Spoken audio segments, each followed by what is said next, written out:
Olá, o Pauta Especial está no ar. Estamos no mês da conscientização sobre o autismo e no programa de hoje vamos falar sobre o trabalho desenvolvido pela AMA, Associação de Amigos do Autista de Alagoas. Também vamos conversar sobre os 10 anos da Pastoral da Pessoa Idosa em Alagoas e sobre os 15 anos do Estatuto do Idoso. Vamos falar sobre conquistas e desafios para essa parcela da população que vem crescendo bastante no Brasil.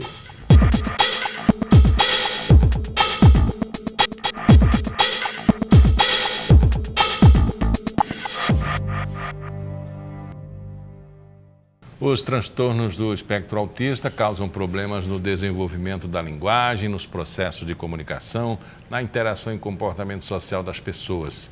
Segundo a OMS, cerca de 70 milhões de pessoas no mundo possuem algum tipo de autismo. No Brasil, são cerca de 2 milhões. O transtorno não possui cura, mas ele pode ser trabalhado e tratado.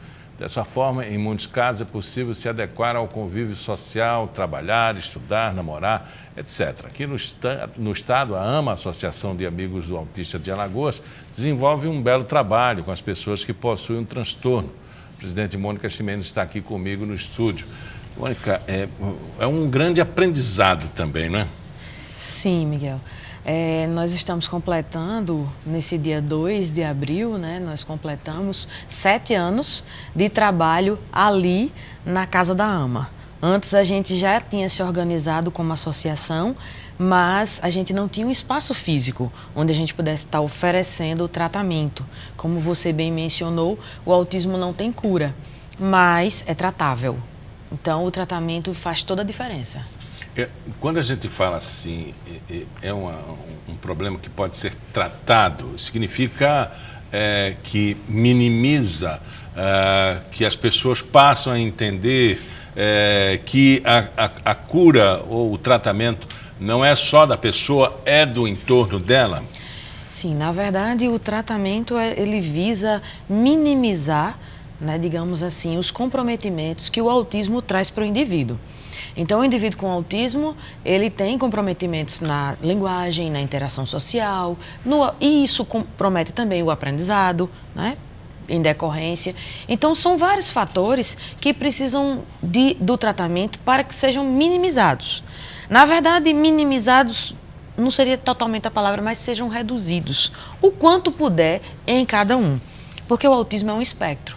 Então, vai do leve ao severo, passando pelo moderado, são 3 estágios, Então, assim, existem pessoas que nascem com autismo severo e, com o tratamento, conseguem reduzir para o moderado, para o leve.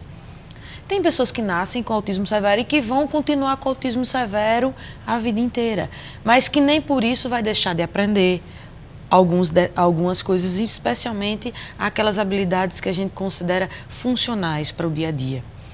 Talvez essas pessoas, muito provavelmente, não irão para a universidade, não irão casar, não serão autônomas a ponto de responder por si. No entanto, existem outras pessoas que vão, sim, para a universidade. Nós já temos casos, vários casos de pessoas que fazem universidade, o curso de graduação, pós-graduação, etc. Pessoas que casam e têm uma vida relativamente dita como normal. Mas, no entanto, nem todos vão chegar a isso. Quem é que precisa entender primeiro do problema? É uma pergunta muito interessante essa. Eu acho que primeiro que precisa entender é a família associada a uma equipe médica. Quem primeiro precisa entender o que está acontecendo com aquele indivíduo cujos sinais estão sendo evidentes, que significam que o curso de desenvolvimento daquele indivíduo não está dentro do padrão normal. Então, a família detecta e depois ela conversa com especialistas. Esses especialistas, eles vão chegar a um diagnóstico. É fácil o diagnóstico? Olha, Miguel, hoje em dia a gente está vendo cada vez mais diagnósticos. Eu confesso para você que para o meu filho, eu tenho um filho com autismo, Todos os pais que participam da AMA têm filhos com autismo. Para o meu, há 15 anos atrás, foi bem difícil. Porque eu tive que começar a questionar. Meu filho tem um desenvolvimento diferente do outro filho, que eu já tenho um maior. o que está havendo com ele? Não, cada criança tem seu ritmo, cada criança tem seu tempo. Tem criança que começa a falar mais tarde. Então, os pediatras vão adiando essas questões até não sei quando. Né? Existe uma cadeira, uma especialização ou é um problema tratado pelo pediatra? Não, o pediatra, existe até um trabalho de um famoso psiquiatra infantil para que o pediatra ele possa começar a identificar os sinais. Existem escalas, porque o diagnóstico do autismo, a gente costuma, né, a literatura diz e costuma dizer que não é um diagnóstico clínico, ou seja, não existe um exame de sangue alterado, um exame de imagem que possa detectar alguma coisa, ou fisicamente, né, como algumas outras síndromes. Não, o autismo, ele é diagnosticado por sinais que o indivíduo vai apresentando, que a gente costuma dizer que são comportamentos. Né, comportamentos que ele vai apresentando. Então, comportamentos como movimentos repetitivos, andar na ponta dos pés, o balanceio do corpo, balanceio das mãozinhas, o brincar de forma diferente. Não brinca com o brinquedo fazendo o faz de conta ou o sentido correto do brinquedo, mas sim enfileirar, agrupar, colocar o carrinho de cabeça para baixo e girar suas rodas. Essas coisas que vão identificando a ausência da fala no decurso normal. A outra coisa, Miguel, a ausência de compreensão da fala. Você chama o menino, ele não atende pelo nome. Você dá um comando, ele não compreende o que é. Então, isso tudo vai somando. Né? Então, depois de o pediatra começar a identificar isso daí, não é ele que formula diagnóstico, é o psiquiatra infantil ou o neuropediatra. Então, são as duas especialidades que realmente, digamos assim, batem o martelo sobre a questão do autismo naquele indivíduo. Existe esse psiquiatra aqui em Alagoas, existe essa estrutura de diagnóstico dentro do sistema SUS aqui em Alagoas? Olha, é uma dificuldade, ainda é uma dificuldade. Eu só conheço aqui em Alagoas eu acho que no máximo 2 psiquiatras que fazem diagnóstico pelo SUS. A maioria que liga lá na AMA, meu filho está com sinais, eu pergunto, já levou para um psiquiatra infantil ou neuropediatra? Ainda não, você tem algum para indicar? Eu, infelizmente, olha só, a maioria que eu consigo saber que existe aqui, a maioria de poucos, né? Porque são poucos os que já existem aqui.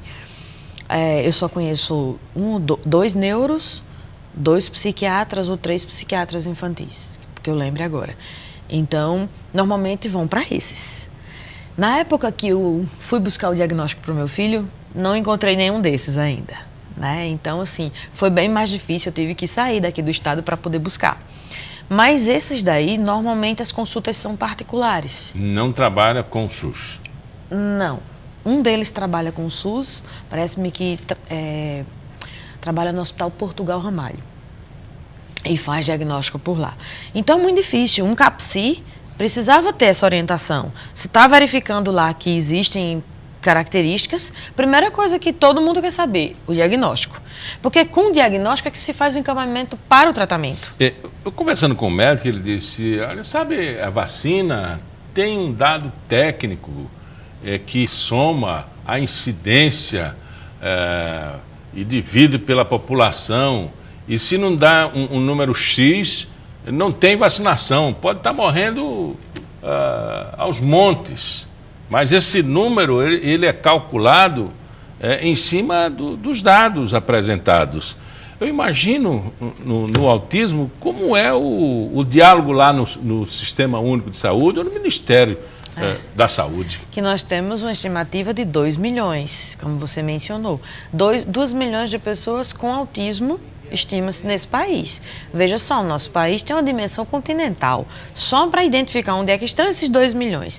E depois identificar qual a necessidade desses 2 milhões. Né? E depois promover ou proporcionar o tratamento para minimizar esses problemas, indo em contra essa necessidade, aí já tem mais outro passo. Né? Mas o importante é que em Alagoas funciona a associação, vocês estão dispostos a ajudar, a aprender junto, né?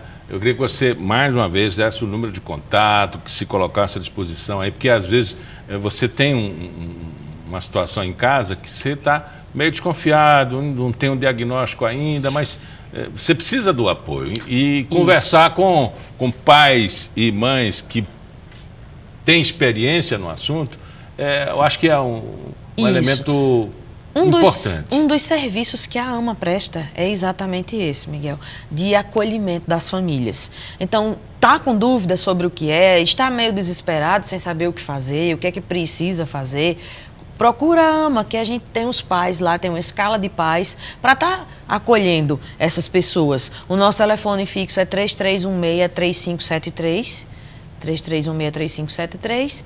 Nossa fanpage, né, é Autismo Alagoas, você nos acha no Facebook. E assim, a AMA, ela oferece um tratamento, nós conseguimos estruturar um tratamento multidisciplinar para os filhos dos associados. Né? O que é que a gente faz? A gente ainda não recebe ajuda do Estado, do governo, para custear esse serviço na sua totalidade, que a gente possa oferecer de forma gratuita. O que é que a gente, na nossa demanda como pais, a gente se organizou e a gente faz um rateio de custos lá. Então, não consegue atender todas as pessoas? Não, porque o autismo, primeiro, é de 1 para 1, o tratamento.